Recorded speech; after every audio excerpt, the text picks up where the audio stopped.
John Carpenter's The Fog. This movie came out in 1980, and it's a movie that I don't see many people talking about. When people think of John Carpenter, or horror movies from him, they either talk about Halloween or The Thing. And this movie, in ways, it's a combination of both. But if you ask me, it's not nearly as good. But I still think this is a good movie.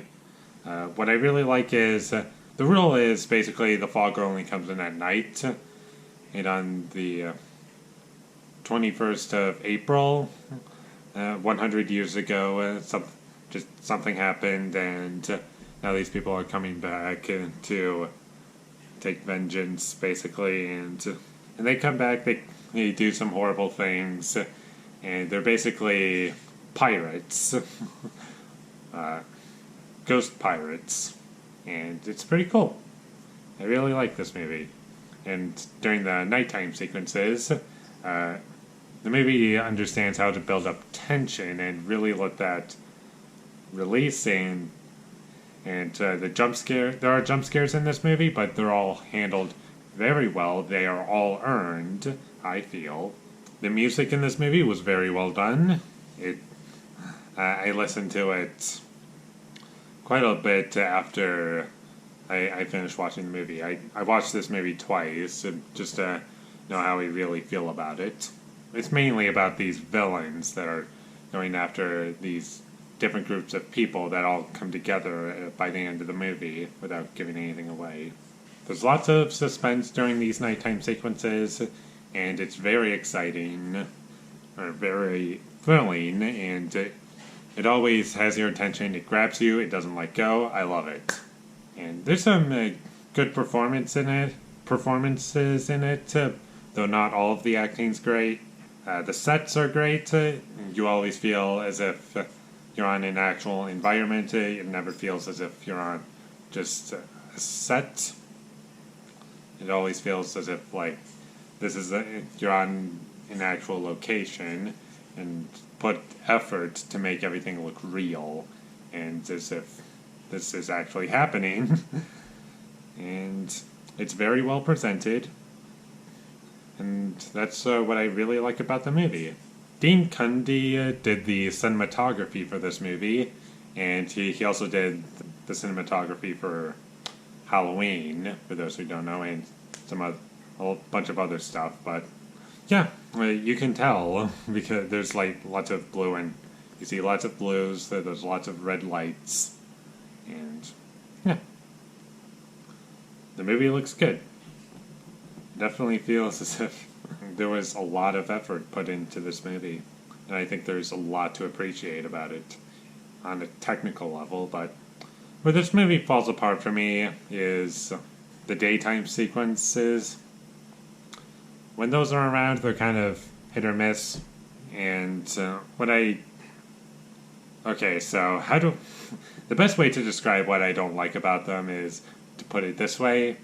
You know how in Pulp Fiction it's just these different storylines that are eventually combined into one story, but it's told out of order, and you don't really see the connection until the end of the movie, and you rewatch the movie and you understand how everything is connected. In this movie, it's kind of similar, but it's all told in order. But it has a bunch of different characters, and I feel as if there's too many characters in this movie that it becomes hard to develop each character and make them interesting. And each character does get development, but I would never say any character in this movie is interesting. Too many characters, and none of them are really that interesting. You know, there are things to know about them, but they're not interesting. So in ways, this movie is a bit too long and a bit too short, because there's one small thing that happens in the middle of the movie, or in the first act, in the middle of the first act, where, what's this character? I forgot. She's walking down a big, gigantic staircase. It's just showing her walking down, walking down, walking down. The entire time, it just shows you her walking down, and it felt like padding to me, as if like they're just trying to pad out the runtime. And I didn't really get that experience out of watching something like Halloween or The Thing. Even though all three of these movies are slow burns, I think this movie doesn't really earn the name a slow burn as much as those other two. It doesn't earn its pacing or its runtime as much as the others. I think that's the best way to say it. It doesn't earn it as much. But it's still a good movie, and those are my basic criticisms. And despite my criticisms, I would still recommend this movie. It has too many characters. They're not all fleshed out enough, or they don't have a lot of characterization. But this movie still has a strong presentation attached to it. And that's why I feel it's like keeping it all together. And I think this is a really good movie. 7 out of 10 for me. I know when people talk about The Fog, it can be confused with The Mist, directed by Frank Darabont, which I have not seen.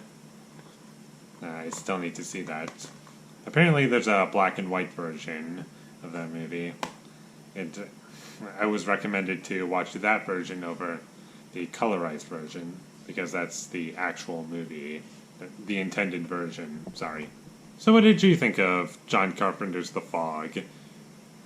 Let me know down below, and if you enjoyed this video, leave a like, and my social media links will be in the description down below, so follow me there, and last but not least, subscribe to be a part of Foley Nation, and I'll see you when I get my next review up, and that's going to be for Bates Motel Season 2, because I finally finished it, and I just started with episode 1 of season 3, and I'm watching the whole thing because I want to actually watch a full, complete TV series and have it out on my channel. So yeah, that'll be fun. But until I get that up, thank you for watching and have a great day.